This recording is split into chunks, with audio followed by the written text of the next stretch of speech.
Hello everyone, welcome to your law school. Today I will discuss about ED versus West Bengal state government. যেখানে একদিকে রয়েছেন রাজ্যের মুখ্যমন্ত্রী মমতা বন্দ্যোপাধ্যায় আর অন্যদিকে কেন্দ্রীয় তদন্তকারী সংস্থা এনফোর্সমেন্ট ডিরেক্টরেট বা ইডি। এই ঘটনা শুধু একটি তল্লাশি অভিযান নয়, বরং এটি এখন পৌঁছে গেছে সুপ্রিম কোর্টে, আর এর প্রভাব পড়তে পারে 2026 সালের বিধানসভা নির্বাচন থেকে শুরু করে কেন্দ্র রাজ্য সম্পর্কের উপরও। চলুন পুরো বিষয়টা ধাপে ধাপে বুঝে নিই।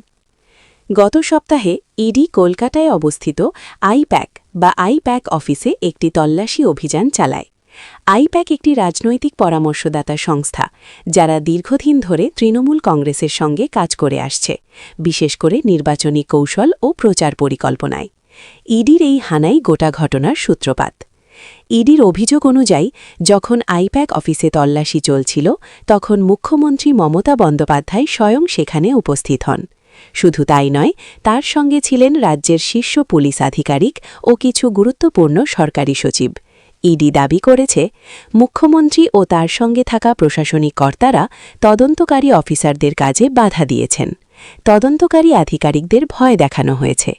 এমনকি তল্লাশি চলাকালীন কিছু গুরুত্বপূর্ণ ফাইল ও নথি সরিয়ে নেওয়া হয়েছে।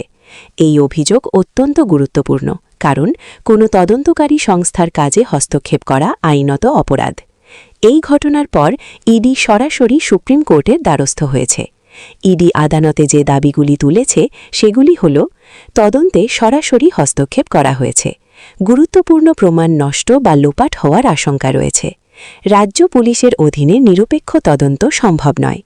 এই কারণেই ইডি আদালতের কাছে আবেদন জানিয়েছে, এই ঘটনার তদন্তের দায়িত্ব যেন সিবিআইকে দেওয়া হয়। এখানেই বিষয়টি কেন্দ্র বনাম রাজ্যের এক বড় সংঘাতে রূপ নেয়। এই ঘটনার পর তৃণমূল শিবিরও চুপ থাকেনি। মুখ্যমন্ত্রী সুপ্রিম কোর্টে একটি ক্যাভিয়েট দাখিল করেছেন, যার অর্থ তার বক্তব্য না শুনে যেন আদালত কোনো একতরফা নির্দেশ না দেয়। অন্যদিকে কলকাতা পুলিশ ইডি আধিকারিকদের বিরুদ্ধেই একটি এফআইআর দায়ের করেছে। অভিযোগ করা হয়েছে, ইডি অবৈধভাবে তল্লাশি চালিয়েছে, অফিস থেকে কিছু জিনিস চুরি করা হয়েছে। বিরোধী দলনেতা শুভেন্দু অধিকারী এই ঘটনাকে প্রশাসনের চরম অপব্যবহার বলে দাবি করেছেন এবং মুখ্যমন্ত্রীর ভূমিকার তীব্র সমালোচনা করেছেন। ফলে বিষয়টি এখন পুরোপুরি রাজনৈতিক যুদ্ধের রূপ নিয়েছে। ইডির দাবি অনুযায়ী কয়লা পাচার কাণ্ডে প্রায় 10 কোটি টাকা হাওয়ালা চ্যানেলের মাধ্যমে আইপ্যাকের কাছে পৌঁছেছিল এবং সেই টাকাই নাকি গোয়া নির্বাচনে তৃণমূল কংগ্রেসের প্রচারে খরচ হয়েছে।